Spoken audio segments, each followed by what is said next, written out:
Every job seeker needs to read this article to know what they're up against and how to get past these barriers. There are a lot of people that have been laid off in the past couple of years that are facing the job market for the first time in a long time.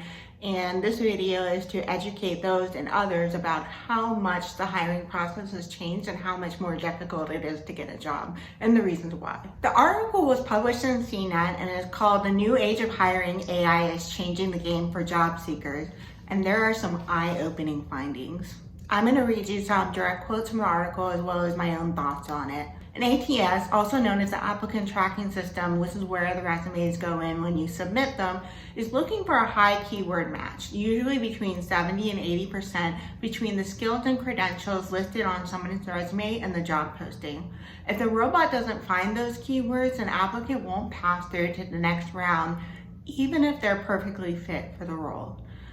This is where I think we need to have a lot more focus, because if you're being overlooked because of certain words not being in your resume, even if you're qualified for the job, that is a severe dysfunction of the hiring process. And what I've experienced using JobScan, which helps you see how high a percentage match you are against a job posting, is that some ATS like it when you use these keywords multiple times. Trying to somehow fit the words analytical, analytics, all of these different variations of the word without sounding kind of crazy to the person that will eventually read your resume. Next quote.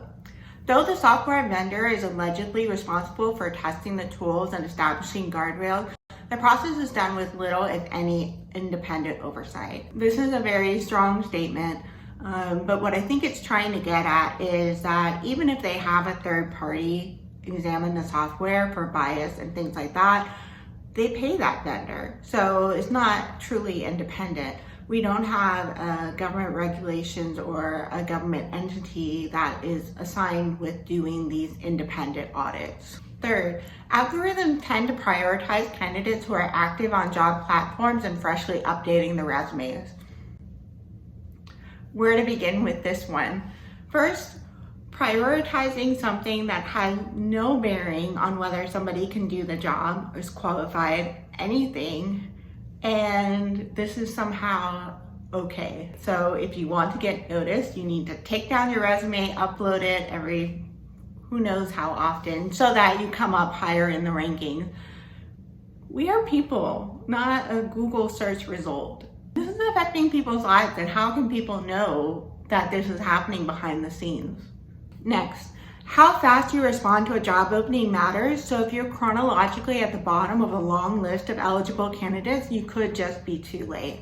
So what I've heard is that sometimes they will just do a card cutoff and say anything after this many resumes we are not going to take a look at. So those resumes are not even seen. I think it's comforting, at least a little bit, to know that when you get those rejection emails, it could just be for that reason. So a lot of times those rejection emails cause you a lot of self-doubt and frustration, and you don't understand why.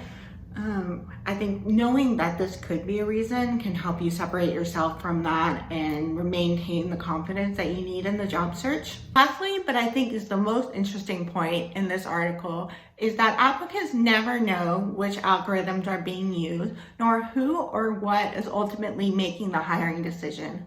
Because the data sets and software are unique to each company, the systems are not uniformly regulated or audited, which poses a slew of ethical concerns. There is a lot in this statement, but what I will say is the lack of transparency in the hiring process is ridiculous. You could apply and not hear anything. You could apply and just get a generic email back.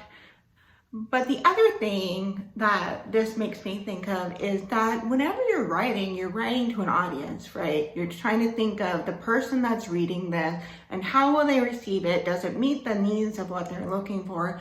And when you don't know who that audience could be at any one company or even any particular job, it just makes it infinitely harder. I would sometimes in my past job search wonder if I had just done a different kind of resume, if I had done this version instead of that version, or this layout, or maybe if I had a couple more keywords and all of this stuff. It just adds to the doubt and the confusion.